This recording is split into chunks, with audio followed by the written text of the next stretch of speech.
25واں پارہ سورہ دخان آیت نمبر 17۔ اعوذ باللہ من الشیطان الرجیم،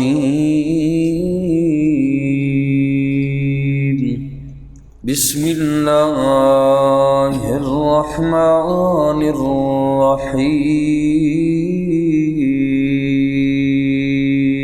وَلَقَدْ فَتَنَّا قَبْلَهُمْ، اور البتہ تحقیق ہم نے آزمایا قبلہم ان مشرکین سے پہلے قوم فرعون،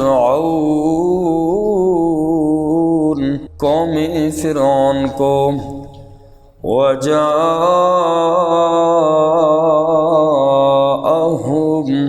اور آئے ان کے پاس رسول کریم، عزت والا رسول۔ گزشتہ آیات مبارکہ میں مشرکین کو ڈرایا اور ان کی نافرمانی کا حال اللہ نے بیان فرمایا، اور پھر ان کی گرفت کا ذکر تھا، لیکن وہ لوگ پھر بھی مسلمان نہ ہوئے، ایمان نہ لائے۔ جو مشرکین پر قحط آیا تھا، آقا علیہ السلام نے جو بد دعا فرمائی تھی، کہنے لگے اگر قحط ختم ہو جائے تو اے نبی ہم ایمان لے آئیں گے۔ آقا علیہ السلام نے دعا فرمائی، قحط ختم ہوا لیکن ایمان پھر بھی نہ لائے۔ اور آج کی آیت مبارکہ میں قوم فرعون کی گرفت کا ذکر فرمایا، اور مکہ کے مشرکین کو سمجھایا گیا کہ دیکھو اگر تم میرے نبی کا انکار کرو گے، تکالیفیں دو گے، پھر تمہارا بھی وہی حشر ہوگا جو میں اللہ نے قوم فرعون کے ساتھ کیا۔ اور اگلی آیت مبارکہ میں اللہ پاک نے فرمایا کہ حضرت موسیٰ علیہ السلام قوم فرعون کے پاس آئے اور فرمایا کہ اے فرعونیوں، بنی اسرائیل کو آزاد کر دو، میرے حوالے کرو بنی اسرائیل کو، تاکہ میں ان کو ان کے اصلی وطن شام اور فلسطین کی طرف لے جاؤں، اور تم نے انہیں غلام بنایا ہے اور طرح طرح کی تم نے تکالیف دی۔ موسیٰ علیہ السلام نے اپنا تعارف فرعون کو یوں فرمایا، انی لکم رسول امین، میں تمہارا رسول ہوں اور امانت دار بھی ہوں۔ مجھے اللہ کی طرف سے جو حکم ملتا ہے میں وہی حکم بڑی امانت داری کے ساتھ آپ لوگوں تک پہنچاتا ہوں، اس میں کوئی کمی بیشی نہیں کرتا۔ فرعون کہنے لگا، چونکہ اس کا دعویٰ تھا انا ربکم الاعلی، معاذ اللہ کہتا تھا مجھ سے بڑا خدا کوئی نہیں ہے، مجھے خدا مانو۔ اور اگر ایسا نہ کیا تو موسیٰ علیہ السلام کو کہنے لگا میں قید میں تجھے ڈال دوں گا۔ اس دھمکیوں کے جواب میں حضرت موسیٰ علیہ السلام نے فرمایا، انی عذت بربی وربکم ان ترجمون، میں پناہ اللہ کی پناہ میں آتا ہوں، مجھے تمہاری دھمکیوں کی کوئی پرواہ نہیں۔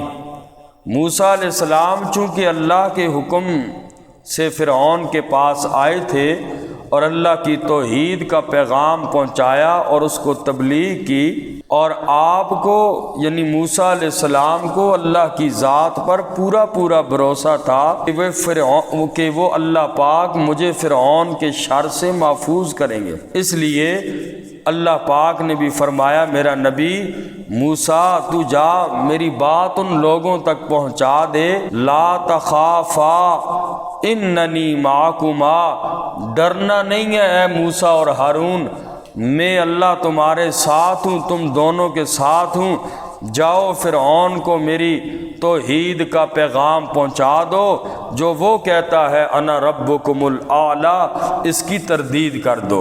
تو ان آیات مبارکہ میں حضرت موسیٰ علیہ السلام کی اسی تبلیغ کا ذکر فرمایا۔ وَلَقَدْ فَتَنَّا قَبْلَهُمْ قَوْمَ فِرْعَوْنَ، اور البتہ تحقیق ہم نے آزمایا ان مشرکین سے پہلے قوم فرعون کو، وَجَاءَهُمْ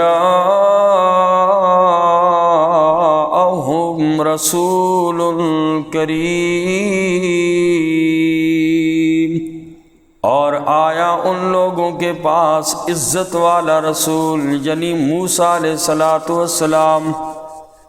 کیا فرمایا موسیٰ علیہ السلام نے فرعون کو؟ ان ادو الی عباد اللہ، یہ کہ حوالے کر دو مجھے عباد اللہ، اللہ کے بندوں کو، یعنی بنی اسرائیل کو، میری قوم والوں کو تم نے غلام بنایا، ان لوگوں کو میرے حوالے کر دو۔ انی لکم، بے شک میں تمہارا رسول امین، امانت دار رسول، وَأَلَّا تَعْلُوا عَلَى اللَّهِ، موسیٰ علیہ السلام نے فرمایا یہ کہ تم تکبر نہ کرو اللہ کے سامنے، اے فرعونیوں، انی آتیکم، بے شک میں لایا ہوں تمہارے پاس، بسلطان مبین، واضح نشانیاں، واضح دلیل لے کر آیا، وَإِنِّي عُذْتُ بِرَبِّي، اور بے شک میں پناہ میں آتا ہوں اپنے رب کی، وَرَبِّكُمْ، اور تمہارے رب کی، أَن تَرْجُمُونَ، یہ کہ تم مجھے سنگسار کر دو، وَإِن لَّمْ تُؤْمِنُوا لِي، اور اگر تم مجھ پر ایمان نہیں لاتے، فَاعْتَزِلُونِ، تم مجھ سے الگ ہو جاؤ۔ موسیٰ علیہ السلام نے دوسری بات یہ فرمائی کہ اگر نشانیاں اور دلائل دیکھنے کے بعد بھی تم میرے اوپر ایمان نہیں لاتے تو مجھے چھوڑ دو، مجھے اپنا کام کرنے دو، آپ اپنا کام کرو۔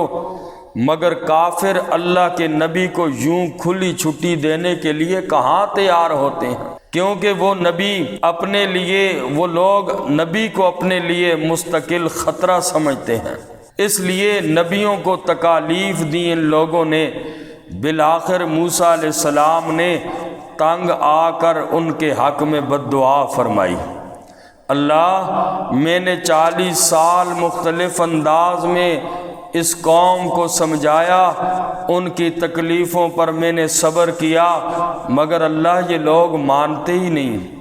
اس وقت اللہ کا حکم آیا، اے میرا پاک پیغمبر موسیٰ، راتوں رات اپنے بندوں کو، میرے بندوں کو لے کے چلا جا، اور دیکھنا کہ فرعون بھی تمہارا پیچھا کرے گا۔ جاؤ اور سمندر میں جاؤ گے، لاٹھی مارنا، وہاں وہ رک جائے گا، راستہ بنے گا، میں اللہ فرعونیوں کو اسی میں غرق کروں گا۔ تو حضرت موسیٰ علیہ السلام نے بد دعا فرمائی، فدعا ربہ، پکارا حضرت موسیٰ علیہ السلام نے اپنے رب کو، ان ہؤلاء، بے شک یہ لوگ، ان ہؤلاء قوم، بے شک یہ قوم، مجرمون، مجرم ہے، فَأَسْرِ بِعِبَادِي، پس لے چلو میرے بندوں کو، لیلاً، راتوں رات، انکم متبعون، بے شک تمہارا پیچھا کیا جائے گا، وَتُرُكِ الْبَحْرَ، اور چھوڑ دے سمندر کو، رہوا، رکا ہوا، انہم جند مغرقون، بے شک وہ ایک لشکر ہے جو غرق کیا جائے گا۔ کم ترکو من جنات، کتنے چھوڑے ان فرعونیوں نے باغات، وعیون، اور چشمے، وزروع، اور کھیتیاں، ومقام کریم، اور عمدہ مقام، وَنَعْمَةٍ اور کیسی کیسی نعمتوں کو چھوڑا قبطی لوگوں نے، کانوا فیہا فاکہین جن میں وہ عیش کیا کرتے تھے۔ فرعونیوں کی وراثت کے بارے میں اللہ پاک نے عبرت اور انذار کے انداز میں فرمایا کہ دیکھو فرعونیوں نے اپنے پیچھے کتنے باغات چھوڑے، کتنے چشمے چھوڑے۔ مصر بڑا زرخیز ملک تھا، ہر طرف نہریں ہی نہریں، باغات اور چشمے اور کھیتیاں، عالی شان لوگوں کے محلات تھے، بڑی بڑی عمارتیں تھیں اور بہت سی نعمتیں مصر والوں کو میسر تھیں، جن کے ذریعے وہ بڑی عیش و عشرت کی زندگی گزارتے تھے۔ کو لاکھوں کے حساب سے فرعونیوں نے بنی اسرائیل کو غلام بنایا تھا۔ ان کی کھیتی باڑی اور چھوٹے کام جتنے بھی تھے بنی اسرائیل والے کرتے۔ فرعونی بڑے عیاشی کی زندگی گزارتے تھے۔ اللہ فرماتے ہیں دیکھو نا، مر گئے، پیچھے سب کچھ ادھر ہی رہ گیا، سب کچھ یہیں چھوڑ کے چلے گئے۔ کم ترکوا من جنات و عیون، کتنے چھوڑے انہوں نے، باغات بھی، چشمے بھی، کھیتیاں بھی اور محلات بھی، بڑی بڑی عمارتیں بھی، اس کے علاوہ اور کتنی بڑی نعمتیں تھیں۔ وَنَعْمَةٍ كَانُوا فِيهَا فَاكِهِينَ کیسی کیسی نعمتیں تھیں جن میں وہ لوگ عیش و عشرت کرتے تھے۔ اور فرمایا كَذَلِكَ وَأَوْرَثْنَاهَا قَوْمًا آخَرِينَ، اسی طرح وَأَوْرَثْنَاهَا ہم نے وارث بنا دیا ان کا، قومًا آخرین دوسری قوم کو۔ وہ خود تو چلے گئے اور پیچھے اپنی ساری چیزیں چھوڑ کے چلے گئے، کوئی کام نہ آیا ان کے۔ فما بکت علیہم السماء والارض، نہ رویا ان پہ آسمان اور نہ ہی زمین روئی ان پر۔ وما کانوا منظرین، نہ تھے وہ مہلت دیے جانے والے۔ اے لوگو دیکھ لو ان کی حالت، کس حال میں عیش و عیاشیاں کر رہے تھے، دنیا کی ہر نعمت اور مال اللہ نے ان کو دیا تھا۔ وما کانوا منظرین، ذرا ان کا حال دیکھو کیا ہوا۔ فرعونیوں کی ہلاکت پر نہ آسمان رویا، اللہ فرماتے ہیں، نہ زمین روئی۔ اس سے مراد یہ ہے کہ نہ ان کی زندگی کی کوئی اہمیت تھی، دنیا میں جتنا عرصہ رہے نہ ان کی زندگی کوئی اہمیت رکھتی تھی، نہ ان کے مرنے کی کسی کو پرواہ تھی، کسی کام کے نہیں تھے۔ اور بعض مفسرین نے اس کا حقیقی معنی مراد لیا ہے، اور حدیث پاک میں چونکہ فرمایا کہ جب مومن آدمی، اچھا اور نیک آدمی دنیا سے جاتا ہے، مرتا ہے، تو اس پر زمین و آسمان روتے ہیں۔ رسول اللہ صلی اللہ علیہ وسلم کی حدیث پاک ہے، آقا علیہ السلام نے فرمایا ہر بندے کے لیے آسمان میں 2 دروازے ہیں، ایک دروازے سے اس کے اعمال اوپر جاتے ہیں، اوپر چڑھتے ہیں، اور دوسرے دروازے سے اس انسان کا رزق اترتا ہے۔ لیکن جب آدمی مر جاتا ہے اس کے وہ دونوں دروازے بند ہو جاتے ہیں اور وہ دروازے روتے رہتے ہیں۔ اسی طرح زمین میں بھی جس جگہ وہ نیک آدمی نماز پڑھتا تھا، قرآن پڑھتا تھا، ذکر کرتا ہے، جب زمین اس مقام پر اس انسان کو نہیں پاتی، وہ زمین بھی روتی ہے۔ تو حدیث میں فرمایا مومن انسان جب مرتا ہے تو اس انسان پہ آسمان و زمین بھی روتے ہیں، اور برعکس نافرمان آدمی کے، کافر آدمی کے، جب وہ مرتا ہے زمین و آسمان، حجر اور شجر، جتنی بھی کائنات میں چیزیں ہیں، ساری اللہ کا شکر ادا کرتی ہیں۔ اللہ شکر ہے اس گندے انسان سے، یا اللہ تو نے اس کو اٹھا لیا، تو ساری چیزیں شکر کرتی ہیں۔ اس لیے یہاں بھی فرمایا فما بکت علیہم السماء والارض، قبطی قوم لاکھوں کی تعداد میں اوپر نیچے ہو گئی، نہ آسمان رویا نہ زمین ان پہ روئی۔ اور گندے انسان کے مرنے پہ روتے نہیں، خوش ہوتے ہیں۔ کیا انسان، کیا زمین و آسمان، کیا حجر و شجر، ہر چیز اللہ کا شکر ادا کرتی ہے۔